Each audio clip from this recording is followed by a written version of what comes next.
যদি কোনো মুসলিম ব্যক্তি মুশরিকদেরকে কাফের মনে না করে, যদি আপনি মনে করেন কাফের হয়েছে কি হয়েছে, কথা তো ভালোই, আপনার ঈমান চলে যাবে। কোনো কাফের, হিন্দু, খ্রিস্টান, বৌদ্ধ যদি কারো কথায় যদি আপনি বলেন না যেমনই হোক কিন্তু কথাটি ভালোই, কথাটি খারাপ না, ভালোই, তার কথার মধ্যে যুক্তি আছে, আপনার ঈমান চলে যাবে সাথে সাথে। সুতরাং যেই কথাগুলি আপনাকে বিশ্বাস করতে হবে, মানতে হবে, এটা হলো আল্লাহর কোরআনের কথা, রাসূলুল্লাহর হাদিসের কথা ছাড়া অন্য কারো কথা আপনি পছন্দ করতে পারবেন না।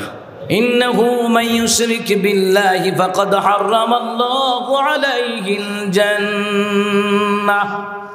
যেই ব্যক্তি আল্লাহর ইবাদতে অন্য কাউকে শরীক করে আল্লাহর সাথে অংশীদার স্থাপন করে, আল্লাহ সুবহানাহু ওয়া তাআলা তার উপরে জান্নাত হারাম করে দেয়।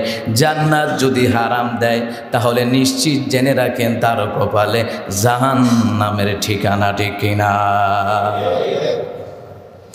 তা আল্লাহর সাথে শিরিক করা যাবে না।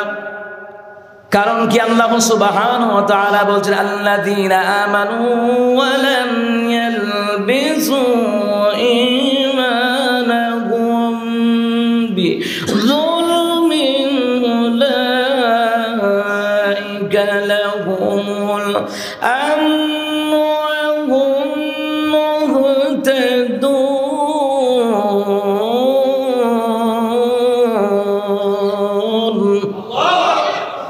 আল্লাহ তাআলা বলেন যারা ঈমান এনেছে তাদেরকে ঈমান জুলুমের দ্বারা, শিরিক করার দ্বারা তার ঈমানে জুলুম করে নাই, তার ঈমানের ভিতরে কোনো শিরিক নাই, কুফর নাই, বেদাত নাই। আল্লাহ তাআলা বললেন তাদের জন্যই হেদায়েত প্রাপ্ত। সুবহানাল্লাহ। একমাত্র তারাই হেদায়েতের পথে আছে যারা শিরিক করে না, কুফর করে না, বেদাত করে না। কিন্তু যারা শিরিক করে, কুফর করে, বেদাত করে তাদের ঈমান ভেঙে যায়। কি ভেঙে যায়? ঈমান ভেঙে যায়। এরপরে দ্বিতীয় নাম্বার হলো, ও মুসলমান, যেই ব্যক্তি আল্লাহ এবং বান্দার মাঝে কাউকে তৈরি করে তাদেরকে ডাকে, তাদের নিকট শাফায়াত কামনা করে, তার ঈমান ভেঙে যায়। সে মনে করলো আমরা পীরের কাছে মুরিদ হয়েছি, পীর আমাকে শাফায়াত করবে। আমরা যেই নেতার অনুসারী হয়েছি মনে করবে ওই নেতা আমাকে সুপারিশ করবে। এরকম মাধ্যম অনেকে মনে করে না। যেমন কালকে রাতে প্রোগ্রাম থেকে আসার পথে শাহালি মাজারে দেখলাম বেটা বেটি অভাব নাই, ওখানে আসছে। কেন আসছে? বাবার দরবার আসছি, বাবার কাছে চাইলে বাবা দিবে, এবং বাবার কাছে আসছি বাবা হাসরের ময়দানে আমাদেরকে তরায় নেবে না। হাসরের ময়দানে আল্লাহ তাআলা একমাত্র রসুলকে সুপারিশের পারমিশন দিবেন, অন্য কেউ সুপারিশ করার, শাফায়াত করার কোনো পারমিশন পাবে? আল্লাহ যাদেরকে ইচ্ছে করেন শাফায়াতের ব্যবস্থা করে দিবেন। এখন যারা ভণ্ডামি করে তাদেরকে কি আল্লাহ তাআলা শাফায়াতের পারমিশন দিবেন? না, দিবেন না। তা আল্লাহ যাদেরকে পারমিশন দিবেন, তো আল্লাহ তাআলা একমাত্র তার রাসূল সাল্লাল্লাহু আলাইহি সাল্লামকে শাফায়াতের পারমিশন দিবেন, তখন নবী সুপারিশ করবেন। এরপরে যে বস্তা বাইন্দা সুপারিশ করবে তা না। রহমতুল নবী যে বস্তা বাইন্দা সুপারিশ করবে তা না।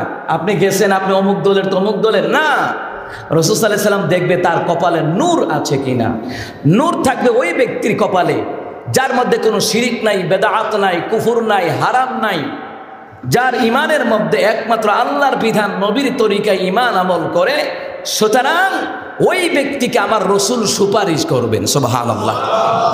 কিন্তু মানুষ যে বলে যে গাঞ্জাখুর, মাথায় জট, এইরকম পীরের কাছে গিয়া চালু কাপড় পইরা রাখছে, ওখানে গিয়ে সেরা কয় বাবা তরায়া নিবে। তোমার বাবা তো গাঞ্জা খায় পাঁচ বেলা তো নামাজ পড়ে না। লালন শাহর মাজারে প্রতি বছর 100 টন 200 টন গাঞ্জা বিক্রি হয়। তো গাঞ্জা বিক্রি হয়ে সেখানে এরাও গিয়া কয় লালন শাহ তরায় নিব। আসলে হাসরের ময়দানে কেউ তরায় নিতে পারবে না। তরায় ওয়ালা মুহাম্মদ সাল্লাল্লাহু আলাইহি ওয়াসাল্লাম, সবাই কেউ তরায় নিবে না। যারা দুনিয়াতে শিরিক, কুফর, বেদাত করেছে, যাদের ঈমান ভেঙে গিয়েছিল যে আকীদার কারণে, আল্লাহ রাসূল তো তাদেরকে সুপারিশ করবেন না। রাসূল তো বলেছেন সুকাল লিমান গায়্যারা বাদি, যা দূর হয়ে যা, তুই আমার উম্মত না। তুই দুনিয়াতে ভণ্ডামি করেছো, বেদাতি করেছো, শিরিক করেছো, কুফর করেছো। রাসূল তো সুপারিশ করবেন না। একমাত্র শিরিক, কুফর, বেদাত মুক্ত যারা আমল করে আল্লাহ সুবহানাহু ওয়া তাআলার পয়গম্বর তাকে সুপারিশ করে সাথে করে জান্নাতে নিয়ে ঢুকবে। সুবহানাল্লাহ। শোনন, নাম দিলে সুন্নি হয় না, সুন্নি নাম দিলে সুন্নি হয় না, মিলাদ কিয়াম করলেই সুন্নি হয় না, আর হাজির নাজির নূর মাদি মানলেই সুন্নি হয় না। সুন্নি হয় আল্লাহর বিধান যে মানে, সে যেই হোক, নবীর তরিকায় যে চলে সেই যেই হোক, সে হবে সুন্নি। কথা কি বুঝেন নাই? শুধু সুন্নি সুন্নি বললে সুন্নি হয় না, এরা বেদাতি কাম বেশি করে। আপনি গিয়ে দেখেন এরা বেদাতি কাম বেশি করে। এখানে যারা আছেন, অসংখ্য মুসল্লি যারা আছেন, যাদের ইমানের মধ্যে শিরিক নাই, কুফর নাই, বেদাত নাই, হারাম নাই, দুর্নীতি নাই, চাঁদাবাজি নাই, টেন্ডারবাজি নাই, মানুষ খুন করে নাই, সুতরাং আল্লাহর বিধান নবীর তরিকায় চলেছে, সে হলো আহলে সুন্নাত ওয়াল জামাতের অন্তর্ভুক্ত। হতে পারে সে জামাতের, হতে পারে সে আওয়ামী লীগের, হতে পারে বিএনপির, হতে পারে হেফাজতের, হতে পারে জমিয়তে ইসলাম, ইসলামী আন্দোলন, খেলাফতের মসজিদ, যেই দলের হতে পারে। যদি সে আল্লাহর কোরআন নবীর তরিকা মাইন্না চলে, তাহলে সে আহলে সুন্নাত ওয়াল জামাত। এটা মনে রাখবেন।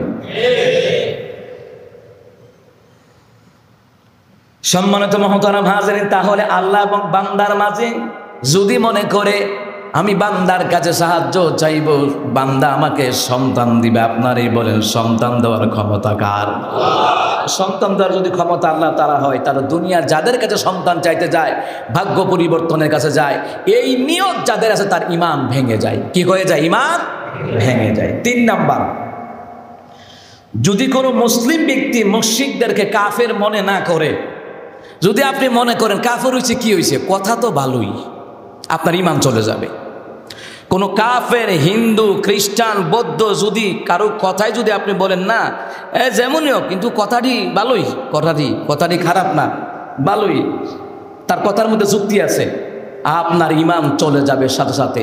সুতরাং যেই কথাগুলি আপনাকে বিশ্বাস করতে হবে, মানতে হবে, এটা হলো আল্লাহর কোরআনের কথা, রাসূলুল্লাহর হাদিসের কথা ছাড়া অন্য কারো কথা আপনি পছন্দ করতে পারবেন না।